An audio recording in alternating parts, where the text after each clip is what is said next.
Brilliance Audio presents Murder Knocks Twice by Susanna Calkins, performed by Sarah Naughton. Turning off Halstead, Gina Ricci made her way down the long alley, picking her way through dumped-over rubbish bins, old tin cans, sodden newspapers, and dirty puddles of melted snow. The late afternoon sun made it easy enough for her to see at least, and when she reached the third door, weather-beaten green with an eye-level metal grill, she knocked. 2 short raps, followed by a third, just as she'd been told. "Hello, darling," a man called out behind her. "Looking for someone?" She turned around, chewing her spearmint gum a bit faster. A blond man, maybe in his late 20s, and dressed in rumpled evening clothes, was stumbling toward her.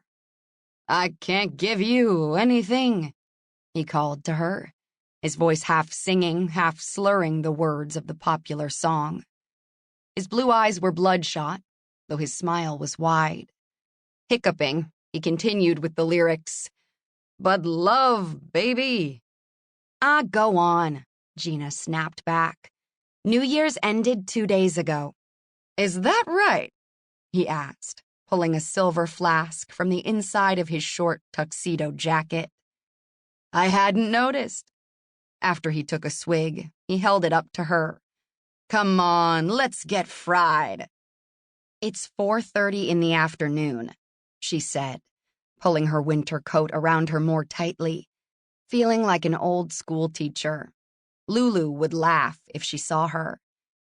Still, it was getting cold, and she didn't like being forced to wait outside, especially only steps away from a boob on a bender. Besides, the alley smelled vaguely of vomit. Gina looked up and down the alley. This was definitely the third door on the right, directly off Halstead. She frowned. Or was it supposed to be 3 doors down from the other direction, off Morgan Street? No, Lulu had assured her it was this way. Besides, the door was green, exactly as Lulu had described. This had to be it. Pulling back her coat sleeve, Gina checked her watch. She was on time. Why hadn't anyone opened the door? Had Lulu been having a bit of fun at her expense? She'd been surprised when Lulu had approached her at their local market a few days ago, greeting her with a warm hug. She'd seen her around the neighborhood, of course, but they hadn't talked in years. At least, not since Lulu was still Louise Smith, and long before both women had bobbed their hair. Lulu had asked Gina about her papa, and Gina had shared some of her worries. One thing had led to the other, and suddenly Lulu was telling her about a position that had opened where she worked. "It's Darb," Lulu had said, striking a glamorous pose.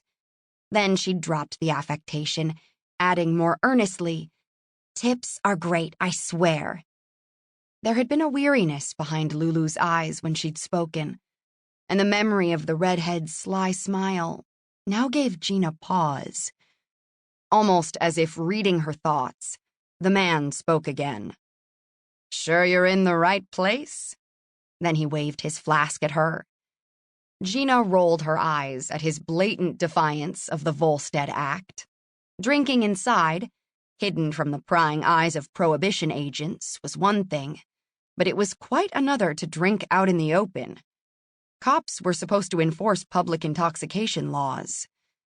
"Better watch it," she warned him, "or you'll be getting comfy in a caboose in no time." "Ah, don't sweat it, kid." He took another guzzle, but returned the flask to his inner jacket pocket.